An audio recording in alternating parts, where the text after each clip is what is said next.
자연 생태계가 우리한테 굉장히 많은 혜택을 주고 있습니다. 그러니까 산에 가면 산나물도 있고 의약품도 있고 목재도 나오고, 자연이 망가지면 홍수라든지 그 맑은 물 공급이라든지 큰 피해를 우리가 입게 됩니다. 많은 사람들은 자연이 왜 필요한가를 구체적으로 생각을 잘 안 해보는 경우가 있거든요. 어떻게 하면 우리가 건강하고 행복하게 잘 살까? 그게 저는 삶의 목표가 되어야 된다고 생각을 합니다. 근데 이 회색 도시에서는 그런 목적을 달성하기가 어렵습니다.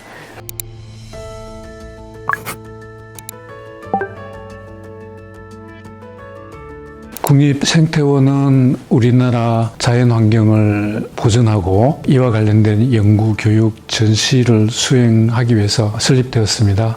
근데 기본적으로는 우리나라의 자연환경 정책을 하는 데는 많은 자료들이 필요하기 때문에요. 그런 정책 결정에 필요한 연구 자료들을 제공하는 것이 생태원의 큰 임무라고 볼 수 있습니다. 그런데 생태라는 용어는 자연환경 보존에만 필요한 게 아니라 많은 국민들이 또 관심을 가지고 있는 부분이기 때문에, 그런 점에서 저희들은 연구를 바탕으로 국민들에게 생태에 대한 올바른 정보를 제공하기 위해서 전시와 교육을 함께 겸하고 있습니다. 새로 만든 비전이 자연과 인간의 공존을 위한 국가 자연 생태 플랫폼입니다. 자연을 보존하기 위해서 사람의 역할을 중요시해야 되고, 한편 자연이 보존이 되면 그만큼 사람들에게 생태 복지를 비롯한 다양한 생태계 서비스 혜택을 줄 수 있기 때문에 자연과 인간이 공존해야 된다, 이런 걸 주장을 하고 있고요. 생태라는 개념이 굉장히 복잡하고 또 생물 다양성이라는 개념이 굉장히 복잡합니다. 특히 좋은 마음만 가지고 있다고 자연과 생물 다양성이 보존이 되는 게 아니라 때로는 그 역효과가 날 수 있습니다. 그래서 올바른 생태학적인 원리에 기반한 자연과 생물 다양성의 보존이 필요한 부분이라서, 그런 점에서 많은 전문가들이 활동하고 있는 국립생태원이 앞으로 더 역할이 커져야 되지 않을까, 그렇게 생각을 하고 있습니다. 지금까지는 환경보다는 경제발전이라든지 수익의 창출, 이런 데 너무 집중했다는 그런 생각이 듭니다. 근데 이제 우리나라가 선진국에 들어서면서 어떻게 하면 우리가 건강하고 행복하게 잘 살까? 그게 저는 삶의 목표가 되어야 된다고 생각을 합니다. 근데 이 회색 도시에서는 그런 목적을 달성하기가 어렵습니다. 그래서 도시에 살면서도 우리가 자연 생태계를 항상 가꾸고 또 생물 다양성을 보존해야 될 필요성이 있습니다. 많은 사람들은 자연이 왜 필요한가를 구체적으로 생각을 잘 안 해보는 경우가 있거든요. 자연 생태계가 우리한테 굉장히 많은 혜택을 주고 있습니다. 전문 용어로 생태계 서비스라고 부르고 있는데요. 우리가 쉽게 인식할 수 있는 게 공급 서비스거든요. 그러니까 산에 가면 산나물도 있고 의약품도 있고 목재도 나오고, 그게 공급 서비스거든요. 그러니까 자연이 망가지면 공급 서비스 차이가 날 테고, 그다음에 조절 서비스, 홍수라든지 그 맑은 물 공급이라든지 또 큰 피해를 우리가 입게 됩니다. 지금은 산에 왜 가느냐? 산에 가서 우리가 힐링을 하기 위해서 몸과 마음의 건강을 유지하고 기쁨을 얻고, 그것도 생물 다양성의 기능입니다. 일반 국민들도 자연이 인간에게 주는 그런 그 혜택을 좀 생각을 하면서 더 적극적으로 보존을 해야 되지 않을까, 이렇게 생각을 하고 있습니다.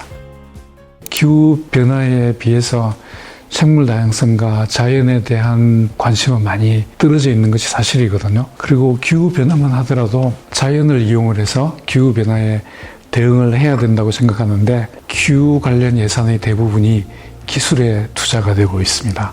기후위기에 대한 관심 정도로 자연과 생물 다양성에 대한 관심도 같이 끌어올라와야 되지 않을까, 그런 생각을 가지고 있습니다. 우리나라에서는 아직도 ESG 경영에서 환경 분야에서 기후 말고 뭘 할 수 있을까? 플라스틱을 덜 버리고 쓰레기를 열심히 줍고 뭐 그런 게 있는데, 사실은 그거보다는 훨씬 중요한 게 생물 다양성에 관심을 가지는 겁니다. 근데 이제 생물 다양성과 자연에 어떻게 관심을 가질까?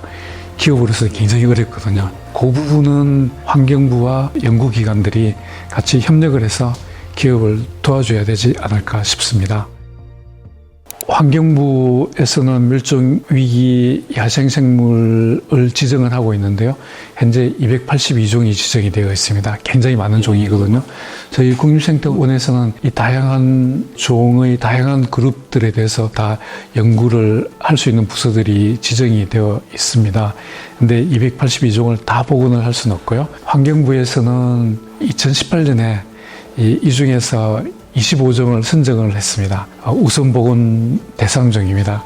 그래서 그 환경부의 계획에 따라서 현재까지 21개 종에 대해서 우선적으로 복원 사업을 수행을 하고 있습니다. 대표적인 사례로는 충청남도 태안군에 있는 신두리 사구에서 솥동구리 방사 사업을 시행을 한 적이 있습니다. 솥동구리가 1960년대에 농업 환경이 바뀌고 가축을 옛날에는 풀로만 먹였는데 지금은 사료를 먹임으로 인해 가지고 이 항생제가 들어가고 그래서 곤충이 살아갈 수 없는 상황이 되어 멸종이 된 부분이거든요.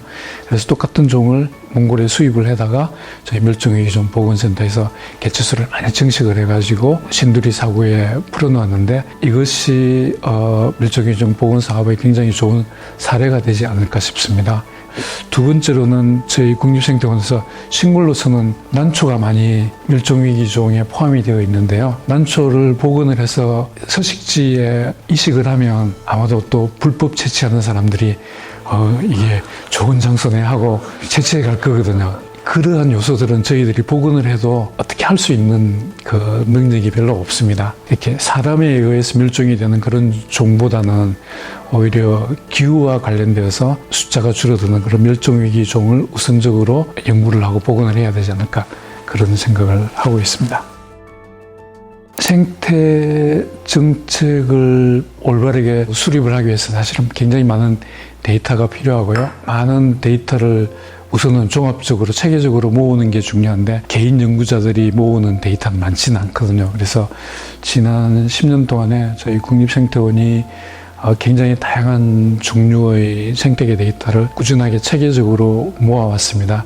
근데 이렇게 모으기만 해서는 활용이 안 되기 때문에 그것을 데이터베이스에 저장을 하고 그거를 잘 뽑아내어 가지고 활용을 해야 됩니다. 그래서 저희 국립생태원이 설립될 때부터 에코뱅크를 준비하기 시작해가지고 시간이 꽤 오래 걸렸습니다. 그래서 국민 누구나 다 마음대로 들어올 수 있도록 되어 있습니다. 그래도 짧은 역사 동안에 활용도 비교적 원활하게 이루어져 가지고 작년에만 에코뱅크 데이터를 활용한 논문이 140여 건이 발표가 되었고요. 우리나라에서 환경영향평가가 굉장히 자연보전과 또 지속가능 발전에 굉장히 중요한데 환경영향평가에도 저희 에코뱅크 데이터가 굉장히 유용하게 활용이 되고 있습니다.